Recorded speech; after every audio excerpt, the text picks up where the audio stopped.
And we're back, guys. Welcome to Tennis in a Minute. I'm your host, Good Energy, and we have the WTA Finals in full effect. Coco, the future of tennis, and Big Game Jessie P, two of my most favorite ladies on tour to watch. And listen, guys, this is going to be popcorn worthy. The Americans in the first round, first match.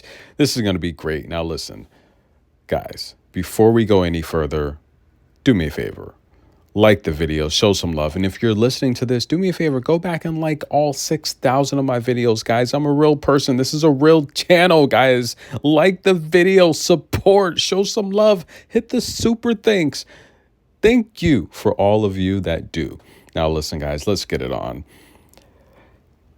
Where do I begin? There's just so much to talk about here. And listen, guys, Coco, the top marketable tennis player on planet Earth. That's right, guys. There's no male player on the planet Earth that's more marketable than Coco. There's no other female player on planet Earth that's more marketable than Coco when it comes to tennis.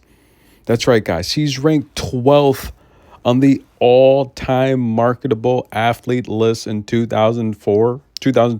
I'm sorry. I'm so excited. 2024, Coco is ranked 12th out of all athletes in the world as the most marketable athlete. And she's a female. Congratulations. That is a huge accomplishment. Now, of course, last year she made the list with Novak, but listen, she is big time, and I'd like to think that it's channels like this that are just making the world aware of how amazing Coco is that's contributing to that cause. So congratulations, Coco. And by the way, Pegula, she's like a billionaire's daughter. So I mean, she's been amazing for a long time as well. But let's get it on, guys. Now, first off, I want to take a look at the draw, right? There's two portions of the draw. We have the purple team and the orange team. Now, the orange team consists of the number 2 seed Iga Swiatek, the number 3 seed Coco, which again, the seeding there is a bit off. But look, these matchmakers, they do whatever they want. Like, how is Barbora here? I love Barbora. I say it all the time. She's one of the classiest, nicest players on tour. But how did Danielle and Dasha and Emma and how did these other players get skipped over for Barbora to be? Is there something I missed? Was something controversial said or anything? Because we all know a lot of activists, they've wanted the ladies to speak up about this whole situation in Saudi Arabia and how they treat the women. And a lot of these ladies have not. However, some of the players have made statements early on, and I think that's why they're not here. But we'll cross that bridge. We'll talk about that another day. But listen, ladies and gentlemen, Coco Gauff, the future of tennis, the most marketable female tennis player in the world. She is amazing. And we're going to take a look at her season thus far, ladies and gentlemen. And can she win her first ever WTA Finals? I think it's possible. I think Coco can do whatever she wants. Now, she's got 2 titles this year. She started things off backing up her title in Auckland, just going on a tear. She started the season off on a 10-match win streak. And her most recent title, her second 1,000 title, she won Beijing. And she's been on a roll. I mean, along with Queen Win and Sabalenka, she's one of the hottest players on tour, right? We know that, right? Now, she's literally won 9 of her last 10 matches. Along that stretch, she's beat Clara Buell straight sets, Katie Bolter in straight sets, Osaka she beat due to the retirement, Stardupseva went 3, Badosa she won in 3, Mukova she won again in straight sets in the championship. She beat Victoria Tomova, Marta Kashuk, Magda Lanette, and Sabalenka again. She would lose in 3, but she had that match in the bag. Now, taking on Big Game Jessie P, believe it or not, she doesn't own the head-to-head. They played 5 times, and Pegula has won 4 of them. And I'm going to talk about that in a minute. But first, let's cover the matches and tournaments they've played. Their first meeting was in 22 in Dubai. Pegula won that in straight sets. They played in 23 in Eastbourne on grass. Coco won that in straight sets. They played in Montreal in 23. Pegula won that in 3. The Masters last year, that's right, in Cancun, I was there. Pegula won that in straight sets. In Berlin this year on grass, Pegula won that in straight sets. And we all thought Coco was going to win Berlin. That was just her title. It seemed like she gave it away. Now, Pegula owns the head-to-head. It's kind of lopsided. I mean, 4-1, that's pretty bad. Now, Pegula wins about 73% of her service games. She wins about 67% of her first serves. She's not the great defender that Coco is, but she's one of the best at in-match adjustments. Pegula wins about 37% of her return games, and she's solid. She doesn't make a lot of double faults. If there's an opportunity to take advantage of Pegula, it's the first and second serves, right?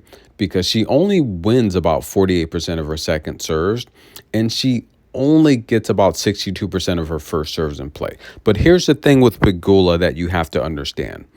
Pegula is mentally tough. She's strong, and she plays to make her opponents beat her, right? She's not going to make a lot of mistakes. She's pretty disciplined. She's not flashy. She's not wowing you with power. Pegula said it herself. She said when it comes to power, she's only playing with about 75% of her maximum power. Why? Because she wants her opponents to slip up and make mistakes and show lack of discipline. And I feel when she's beat Coco, a lot of times I don't think Coco is, or how can I word this properly?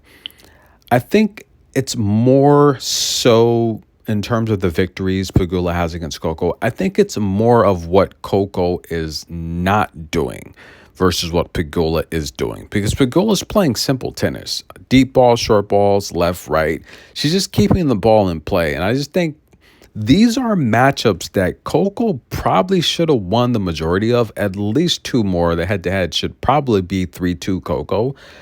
But again, Pegula's going to make you make mistakes. And if you're not disciplined enough, if you're not willing to go longer rallies and play patient, then you're going to lose. And I just feel these losses that Coco has to Pegula, it's not what Pegula's doing. It's just what Coco's not doing, right? I just feel these are matches Coco should have won. Now, in terms of Pegula, guys, another good season. Another season on tour where she's won 2 titles. She won Berlin, right? And she won Toronto again. Last year, she won Montreal and Seoul, Korea. Again, this year, if you're not familiar, the Montreal tournament was moved to Toronto as the ATP and the WTA. They rotate spots in Canada, so next year is going to be back in Montreal. Now, Pegula, 39-14, started the earlier portion of the year injured. She was able to come on pretty strong. And I think if she's going to beat Coco, she's got to do what she's been doing. There's nothing broke here, right? There's nothing that needs to be fixed. All she has to do is just play her game. Now, I want to take a look at, really quick before we get into Coco's stats, the order of play. Now, if you want to make the WTA championship match, or at least the semifinal, you have to win your first match. Now, take a look at the order of play. Coco's going to play Pegula today, right? And then next up, she's going to play Barbora. Now, if you take a look at the metrics numerically, Coco has the worst draw possible. She's in a division with 3 ladies that have dominated her on the head-to-head. Pegula's beat her 4 or 5 times. She's only played Barbora once, but Barbora owns a head-to-head. We all know the head-to-head against Iga, right? Pretty brutal. But here's the thing. These are players that Coco can beat. So you can look at it as Coco has the toughest draw, or you can look at it as she has a realistic draw where she could come through the semifinals. Let's say she beats Pegula and she beats Barbora, who, again, hasn't been that active. She's 2-0. There's a good chance she's punching her ticket to the semifinal. She plays Iga. I think she's even got a chance to beat Iga. Iga hasn't been active. She can go 3-0 here, or even 2-1, still make the semifinal. Iga gets matched up with Aryna Sabalenka. Iga's out of there. Next thing you know, Sabalenka and Coco are playing for a championship. Or let's say Queenwin gets lucky. Coco and Queenwin's playing for a title. Coco and Polini's playing for a title. Whoever comes through, and this is the beauty of the WTA Finals, anything can happen. So that's the order of play for Coco. I think it's a fairly easy one. Coco can beat Pegula, and she can beat Barbora. She could end up 2-0, guys. Now, let's take a look at someone like Pegula's draw. She's going to play Coco, and then she has to come back and back that up with Iga. Pegula could be 0-2. Look at Barbora. She's going to take on Iga and then Pegula. Barbora could be 0-2. So I feel this draw here is very interesting. And, of course, the matchmakers, they do whatever they want because I feel the number one seed should always have the lowest seed in their bracket. Or should I say the highest, however you want to use the terminology, right? Sabalenka should have Barbora in her draw. Barbora is the 8th seed. Sabalenka is the number 1 seed. So they kind of mix it up. They're doing whatever they want, again, as inviting players and, declining other players. And again, the WTA Finals is by invite. We all know that. So the race of the finals makes a difference, but it's still by invite. I know that. But we're going to get to a prediction here. Now, Coco Gauff, the future of tennis. Listen, guys, the double faults, we know. She's got a lot of double faults this season, a ton, too many. She's got more double faults than Queenwin had aces coming into this tournament, and Queenwin's the ace leader. Queenwin came into this tournament with 406 aces, Coco 407 double faults. She's given up 407 points. That's way too many, while only having 228 aces. That's right, guys. So she's averaging 1 ace a match. She's averaging 2 double faults a match, and we all know it's more than that with the double faults. But Coco's getting only 57% of her first serves in play this year, winning 72% of her first serves. So despite struggling on the first serve, the one she does get in, she wins. But the second serve won only 49%. We all know the big thing is the ace versus double fault differential. That's huge. She's giving away double the points by faulty service games than she is when it comes to blasting aces. How will Coco win this match? She's got to serve well. It's as simple as that. 4 double faults or less, I think she'll be in good shape. Why? Yeah, she can afford to give 1 service game away because her defense is that good. Coco's the best defender in the business. We all know that. Coco wins 49% of all return points. So she's going to have opportunities to break Pegula, and I think she's going to break her early and often. I think Pegula, her game plan versus Coco has been a fairly simple one. And if Coco comes out and she plays fast and aggressive, I think that's the key to beat Pegula. Don't try to go and exchange these long rallies with Pegula. She wants to bring you deep, mixing short balls, and come left and right. Much like Vika does to a lot of the younger players on tour, Pegula's very comparable. I like Coco to win this match. I like Coco to get revenge against Pegula, start off this WTA Finals 1-0. How's she going to do it? I think Coco's going to serve well.